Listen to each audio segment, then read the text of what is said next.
मैं वापस नहीं जा सकती, वहाँ मेरे लिए बुरी मौत इंतज़ार कर रही है। और आप सबसे भी रिक्वेस्ट है कि सपोर्ट में बोलो, जिस तरह गलत गलत बोल रहे हो, भाई को बॉयफ्रेंड, बाप को बॉयफ्रेंड, इस तरह मत बोलो। हमारी भी इज्जत है, आत्मा सम्मान है। ओ नचनिया कोठे वाली, जरा ढंग से बना ले, ढंग से बना ले जरा। बेगैरत औरत को ये पता नहीं है, बेशरम बेहया उल्टा कहीं की। ये 2 टके की औरत अपनी ऐसी तैसी करवाए, भाड़ में जाए। इससे हमें वो करना है जो उखाड़ना है उखाड़ लीजिएगा। तू इतनी बेशरम महिला है ना, तुझे तो बैड टच और गुड टच का तो तुझे जीरो भी नहीं पता। बोलने से किसी का बाप मुझे रोक सकता है तो आए और मेरे मुंह पे टेप लगाएं, किसी की औकात नहीं है ना, तो कान से पकड़ के। दोस्तों ये भगोड़ी हो चुकी अंधी, इसको अपने बच्चों की जिंदगी बर्बाद होते हुए दिखाई नहीं देती। दोस्तों आज मैं आपको अपडेट दूंगा बच्चों के बारे में, जो कि गुलाम हैदर के बच्चे बेहद परेशान रहे इस भगोड़ी से और इस सचिन से।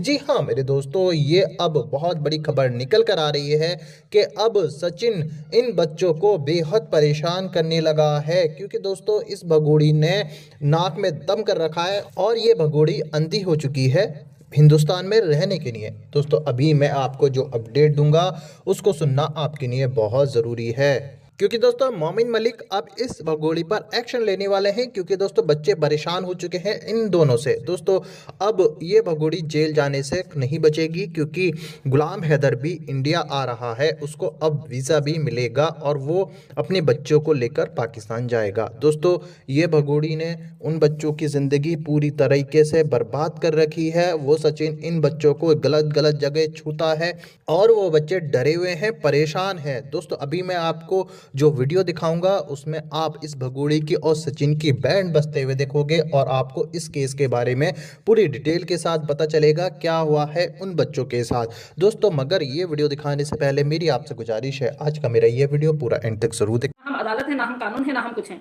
सिर्फ हम अपनी आवाज उठा सकते हैं उन बच्चों के लिए, सिर्फ उन बच्चों के लिए। ये 2 टके की औरत अपनी ऐसी तैसी करवाए, भाड़ में जाए। इससे हमें कोई लेना देना नहीं है, इससे हमें किसी भी प्रकार का कोई लेना देना नहीं है। कल मैंने आप लोगों को बोला था कि इन बच्चों के रिगार्डिंग में 2-4 बातें बताऊंगी आपको, लीगली जो होती हैं। बच्चों का धर्म जो है परिवर्तन, एपी सिंह क्या, एपी सिंह जी के पिताजी भी आ जाएंगे ना, तो भी नहीं करवा सकते हैं। एपी सिंह जी कान खोल के सुन लीजिएगा आप, एपी सिंह जी ये आपके लिए है। आपके दादाजी भी आ जाएंगे ना एपी सिंह जी, तो बच्चों का धर्म परिवर्तन बिल्कुल नहीं करवा सकते हैं, ठीक है। दूसरा, ये जो आपकी बहन बनी हुई है, सो कॉल कमाऊ बहन, आपकी बहन नहीं है वो सिर्फ और सिर्फ आपको कमा के, नाच के कमा के दे रही है। और इस बेगैरत फैमिली में वो, जिस बेगैरत फैमिली में वो रह रही है, वो लोग इसकी कमाई खा रहे हैं। सिर्फ उसको रहने के लिए आप लोगों ने उसको सर छुपाने के लिए जो है जगह दे रखी है, तो उसको नाच के सबके लिए कमा के उसको लाना पड़ रहा है। यही ये बात भी हो गई। दूसरी बात, एपी सिंह जी आपने इसको बहन बनाया, धर्म बहन बनाया है, दिखाएं आपने कौन सा धर्म का काम किया इसको बहन बना के, बताएं जरा। कौन सा सर्टिफिकेट मिला आपको कि हाँ आपने एक भगोड़ी को, इनलीगल महिला को जो है अडॉप्ट कर दिया है? क्या हमारी सरकार आपको ये इजाजत देती है? क्या हमारा कानून आपको इजाजत देता है कि किसी इनलीगल आई हुई महिला को, इनलीगल ट्रेसपासर को आप अपनी बहन बोल बोल के उसकी कमाई खाएं, उसके बच्चों का भविष्य खराब करें? एक पिता 19 महीनों से आपके लिए रो रहा है, आपको शर्म नहीं आती है? एपी सिंह जी आपको शर्म नहीं आती है? नहीं, आपको शर्म इसलिए नहीं आती है क्योंकि आपने शर्म बेच के निर्भया के केस में आप घोल के पी गए थे, ठीक है।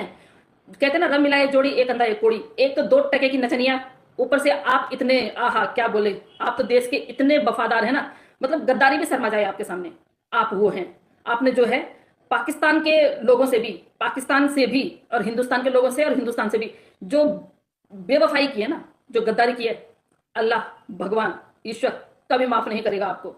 और जो हैदर भाई की आत्मा से जो शब्द निकले हैं ना, वो आपको लगेंगे, आपको मुक्ति नहीं मिलेगी। एपी सिंह जी जो करना है, जो उखाड़ना है उखाड़ लीजिएगा, आपके पास की कुछ नहीं है, क्योंकि आप सिर्फ एक सुप्रीम कोर्ट के वकील, सिर्फ नाम रह गया है, टैग रह गया है, बाकी आपके पास की कुछ नहीं है। आप कर कुछ नहीं सकते हैं, आपकी हिम्मत ही नहीं है कुछ करने की, क्योंकि आपके पास कुछ भी नहीं है। जो आप बोलते थे ना कि मेरी बहन, मतलब पहले गोलियां आती थी अब डोलियां आ रही हैं, क्या कर रहे हैं आप बादल के लिए? सबसे पहले मेरा एक क्वेश्चन है। चलिए सीमा हैदर तो यहाँ अपने पैरों से चल के आ गई। सीमा हैदर को तो ये लगी हुई थी कि आहा भारत में जाके देखते हैं कैसा है, देख लिया ना भारत। जिन घर वालों को तू नाच के, ठुमके लगा के, कमा के खिला रही है, उन्हीं के हाथों पिटती है, डेली पिटती है। नहीं, उनको पैसे नहीं देगी तो वो घर में भी नहीं रहने देंगे। तेरी एक वीडियो जो जारी हुई थी उसमें तूने खुद बोला अगर मेरे पास रहने का ठिकाना होता तो मैं इस घर में कभी नहीं रहती, तेरी मजबूरी है। और बेगैरत औरत, तुझे पता है तेरी बच्चियों के साथ में यहाँ पे कितना गलत वो होता है, कितना गलत तेरे बच्चियों के साथ में। तू इतनी बेशरम महिला है ना, तुझे तो बैड टच और गुड टच का तो तुझे जीरो भी नहीं पता, लेकिन तूने अपने बच्चों को कुछ नहीं सिखाया। लेकिन उन बच्चियों को अनकंफर्टेबल फील होता है जब ये लप्पू के सामने खड़े होते हैं ना। जैसे मैं दिखाऊंगी नहीं यहाँ पे वीडियो, क्योंकि वहां पे वो 3 बेटियां हैं, उन बेटियों को मैं दिखाऊंगी नहीं, और बोलूंगी जरूर। बोलने से किसी का बाप मुझे रोक सकता है तो आए और मेरे मुंह पे टेप लगाएं, किसी की औकात नहीं है, समझे। हमें बोलने की आजादी है, आजाद भारत में रहते हैं। जैसे आपको एक इनलीगल को जो हमारे देश में क्या क्या करने के लिए आई है उसको बहन बनाने की अनुमति है, तो हमें फ्रीडम ऑफ स्पीच की अनुमति है। Kind for your information. आप होंगे अपने लिए सुप्रीम कोर्ट के वकील, आप होंगे अपने घर वालों के लिए, हमारे लिए आप एक बिग शून्य हो, बिग जीरो जिसको बोलते हैं शून्य। क्योंकि आपने जो करतूतें की है ना, उन करतूतों को देख के ना, आपको देख के, अब अगर आप छोटे बच्चे होते ना तो कान से पकड़ के वो हालत करते सारी महिलाएं। तो आप इतनी गंदगी आपने फैलवा दी, हाँ हिंदुस्तान में आपने इतनी गंदगी फैलवा दी। ये 2% की औरत हमें बताएगी महाकुंभ में जाओ, महाकुंभ कैसा है ये एक्सप्लेन करेगी हमारे महाकुंभ का, ये हमारे देवी देवताओं के बारे में हमें बताएगी। इस 2% की औरत को, चलो इस 2% की औरत को तो नहीं पता, लेकिन मैं उन लोगों को भी बोलती हूँ जो इसके आसपास रहते हैं। इन 2% के लोगों को ये पता नहीं है कि जब ये प्रेगनेंसी का ढोंग कर ही रही है तो पूरी तरह करे ना, पूरी तरह करे। जब करना ही है, जब दूसरों को तू मूर्ख बना रही है, पूरी दुनिया को मूर्ख बना रही है, और नचनिया कोठे वाली जरा ढंग से बना ले, ढंग से बना ले जरा। क्योंकि हमारे यहाँ मंदिरों में नहीं जाया करती हैं प्रेग्नेंट महिलाएं। तेरी जो तस्वीरें जो तो शिवलिंग में पानी चढ़ा रही है ना, जो तेरे ऊपर गाज गिरने वाली है ना, कभी सोच नहीं सकती। तो हमारे मंदिरों को अपवित्र कर रही है। देख, वैसे भी तू अभी मोमडन है, तू मुस्लिम है, तू अभी इस्लाम धर्म में है, वो अलग बात है कि हम नहीं मानते हैं कि तू इस्लाम धर्म में है, लेकिन ना तो तू इस्लामिक है ना तो तू हिंदू बनी है। बट अभी तूने हिंदू धर्म ग्रहण नहीं किया है तो अभी इस्लामिक ही है, ठीक है। और ज्यादा फालतू बकवास करने की कोशिश की तेरे भाई ने भी और तूने भी, तो फिर हमें भी एक्शन लेना पड़ेगा। चाहे हम सभी महिलाओं को रोड पर उतरना पड़ेगा, सीधा पहुंच जाएंगे तेरे घर भी और तेरे भाई के घर भी, समझी।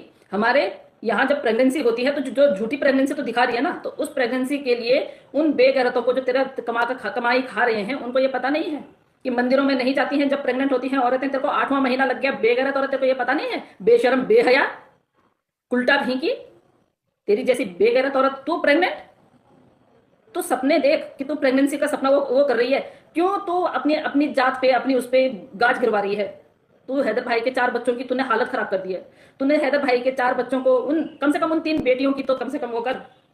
तेरी जैसी बेगैरत औरत, तुझे पता है कि लप्पू जो है, ये सड़ा हुआ चूहा जो है, ये मरा हुआ चूहा जो है, ये काला कलूटा शक्ल का ना सूरत का कर रही हूं मैं, इसका वो बहिष्कार कर रही हूं। जिससे जो उखड़ता है उखाड़ ले। आज मैं सरिता कटे चैलेंज कर रही हूं उन लोगों को, जिससे उखड़ता है उखाड़ ले। मैं हर तरह से धुलाई करूंगी। ये बेशरम आदमी उस छोटी बच्ची को किस तरह छूता है, क्या ये दिखाई नहीं देता इस 2% की औरत को, इस 2 पैसे की औरत को है। जब इसको पता चलता है कि बच्ची को अनकंफर्टेबल फील हो रहा है, ये इसको बैक साइड में छू रहा है। देखो, बैक साइड छूने के अलग अलग तरीके होते हैं। एक पीठ में हाथ लगाना, और एक फादर की फीलिंग आना, या एक भाई की फीलिंग आना, या कंधे पे हाथ रखना।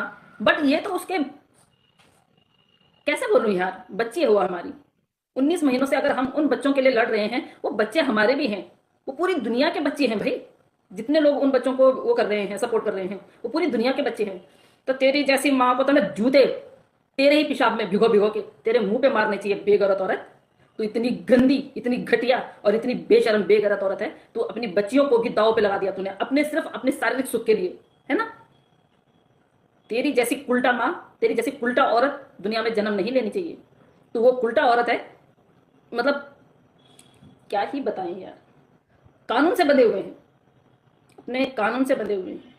नहीं तो आज तक तो पता नहीं हमारी हिंदुस्तान की कौन सी महिला जाके इसकी वाट लगा देती है और इसको सिखा देती कि महिला होने का मतलब क्या होता है, 3 बेटियों की माँ होने का मतलब क्या होता है। इस बेगैरत औरत को तो ये भी नहीं पता कि मैं भी महिला हूं और मेरी 3 बेटियां हैं। तेरी कहां से आई वो, चल बेशरम औरत। तेरी बेटियां नहीं, वो हैदर भाई की बेटियां हैं, वो हैदर भाई की बेटियां हैं। तू तो माँ कहलाने के लायक भी नहीं है। तू तो एक क्रिमिनल औरत है जो उन बच्चों को उनके मुल्क से तू चुरा के लेके आई है, किडनैपर। 2% की औकात रखने वाली हमारे हिंदुस्तानियों को ललकारेगी, हमारी हिंदुस्तान की बहनों को ललकारेगी। और जो 2% की औरतें तेरे पास आके, हिंदुस्तानियों को तेरे पास आके, हिंदुस्तान का होके और हिंदुस्तानियां होके तेरे पास आती हैं, वो देशद्रोही हैं। उनके मुंह पे तो तमाचे मारने चाहिए, उनके ही चप्पल उठा के उनके मुंह पे मारने चाहिए, घिसी हुई चप्पल नहीं भी नहीं, जो चप्पल पीछे से ज्यादा वो फट जाती है ना, वो चप्पल मारनी चाहिए उन औरतों के मुंह पे। और वही काम तेरे साथ होना चाहिए। डेली सुबह शाम उठ के तुझे, अगर इन बेटियों की तुझे अगर जरा सा भी दर्द है तो डेली उठ के सुबह शाम अपने मुंह पे दो दो चप्पल मारा कर, बेगैरत औरत, दो दो चप्पल, समझी? जी हाँ दोस्तों, आपने देखा सरिता जी ने सीमा भगोड़ी की बैंड बजाकर रख दी और काफ़ी अच्छी जानकारी आपको इस वीडियो में सरिता जी ने दी। उम्मीद करता हूँ कि ये वीडियो आपको पसंद आई होगी। पसंद आई तो इस वीडियो को लाइक करें, दोस्तों के साथ शेयर करें और भगोड़ी को लेकर आपकी क्या राय है कमेंट बॉक्स में ज़रूर लिखें। दोस्तों, मोमिन मलिक साहब जो है केस में लग रहे हैं, थोड़ा टाइम लग रहा लेकिन सब अच्छा होगा और सीमा भगोड़ी जेल जाएगी। गुलाम हैदर के बच्चे भी गुलाम हैदर को मिलेंगे और इसका जो फर्जी मटका है वो फूटेगा।